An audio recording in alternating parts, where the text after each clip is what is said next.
Now I'm asking questions. You do every night till 6 in the morning. You don't go to clubs every night. I mean, make love a lot. It truly is about the Benjamin, as we see. Oh yes, he's glittering. It truly is about the Benjamin. Yeah. Well, now when we come back, we're gonna talk more with Puffy. And then she walked into the makeup room, and I was in there, and I was like, wow, I have to spend the rest of my life with this woman.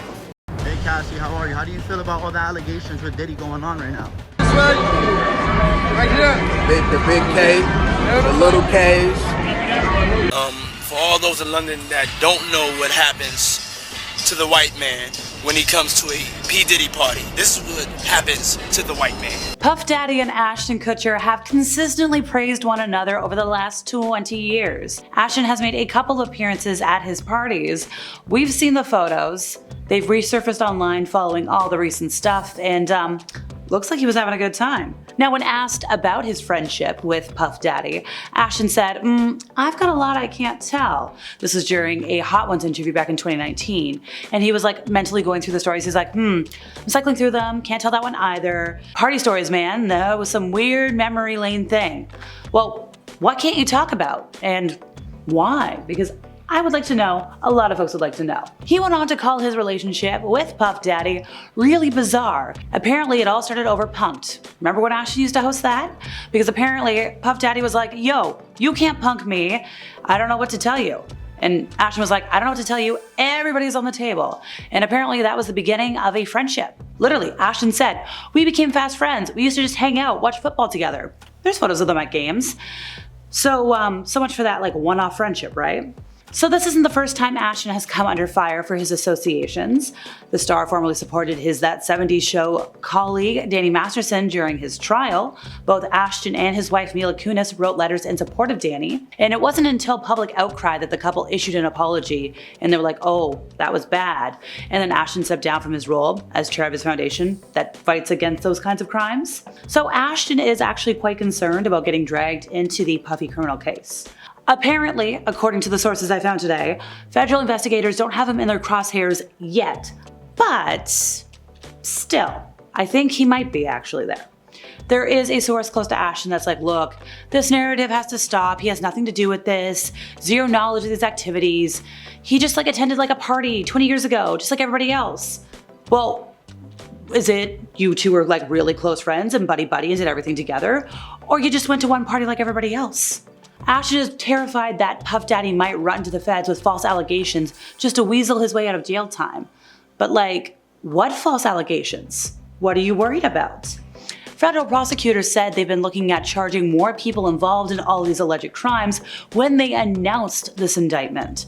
So far, nobody's been charged, but still, Houston lawyer Tony Busby said he is representing 120 accusers who are planning to sue Puff Daddy for allegedly exploiting and harming them.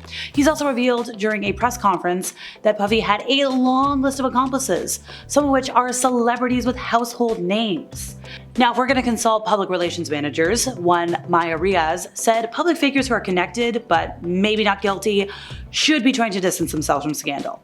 Because, once again, Puff Daddy is facing accusations from 120 people, and everybody thinks this number is going to grow. And seeing as he has also been denied bail, this is a catastrophic reputational challenge, not just for himself, but to anybody associated with him, such as Ashton Kutcher. So Ashton's PR team is probably working overtime right now to try and protect him.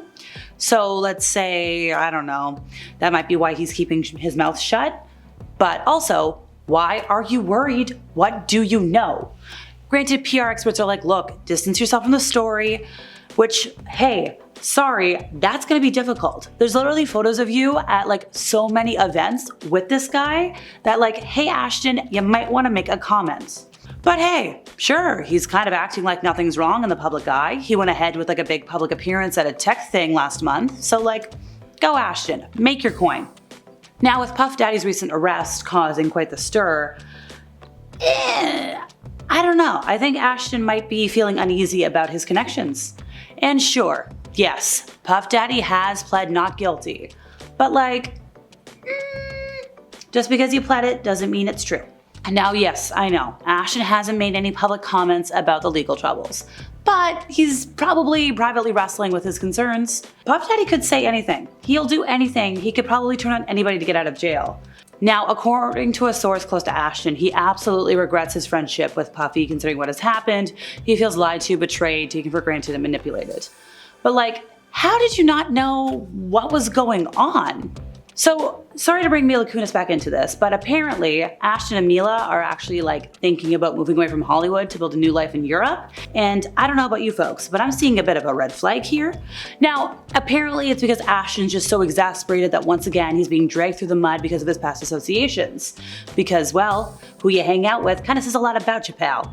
First, Danny Masterson, now Puff Daddy. And Ashton's like, oh, you know what, it's Hollywood. The town is just a cesspool. I just gotta get out of this town and I'll be fine. Folks, remember, Ashton and Mila wrote letters of like, oh, Danny's a good person, to the courts.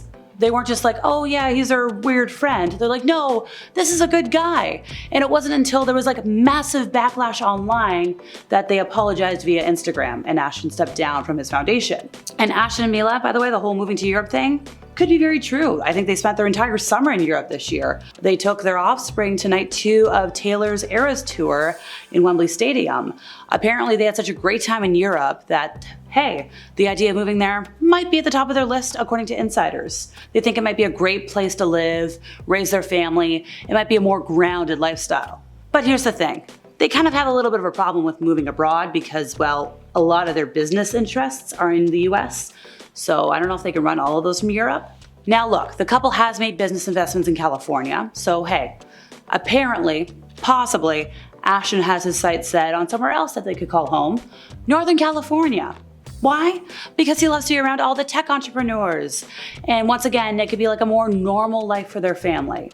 Which like, really? Tech entrepreneurs? We're calling that normal, folks? Less superficial, less backbiting. This couple has just had it with Hollywood and they're like, oh, like maybe that might just be enough of a clean break. So going back to Puff Daddy. Sure, yes, he's, well, claiming he's innocent, but he's still behind bars at the Federal Metropolitan Detention Center in Brooklyn. Trial isn't starting until May of next year. Also, going back to Ashton really quick, there might be another criminal case he might want to run away from that we're all forgetting about. Going back to the year 2001, he had this whole date thing. He's like, oh no, my date didn't answer the door.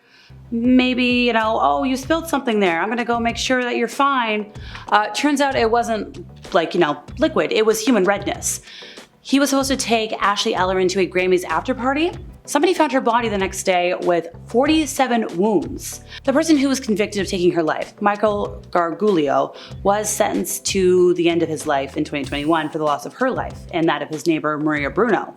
But I don't know, folks. If we're gonna look at all the red flags surrounding this case, especially those involving Ashton, there's a lot to talk about. Actress Christina Ricci apparently might have called Ashton out on Instagram with a warning to awesome guys who have been proven to be awful privately. Kathy Griffin had an opinion. She's like, oh yeah, people who feel like they had to stick up for Danny because he was their bro. And she compared it to having to try to send her brother Ken to prison for crimes he committed that I can't talk about because of how bad they are. But like, folks, once again, who you surround yourself with says a lot about you. There was also one more response, that of Chrissy Carnell Bixler, former girlfriend of Masterson, one of 3 women who accused the actor of harm, and posted a very cryptic message saying, Dear Ashton, I know the secrets your role model keeps for you, ones that would end you. Did you forget I was there? You were on speakerphone that night that you called Danny. I heard everything, I heard the plan, and in my opinion, you're just as sick as your mentor. So, it's assumed that she's referencing this whole case, which means, Ashton, you got some things you gotta talk about, pal. And that's all for today, folks. Let me know what you think in the comments, and I'll see you next time.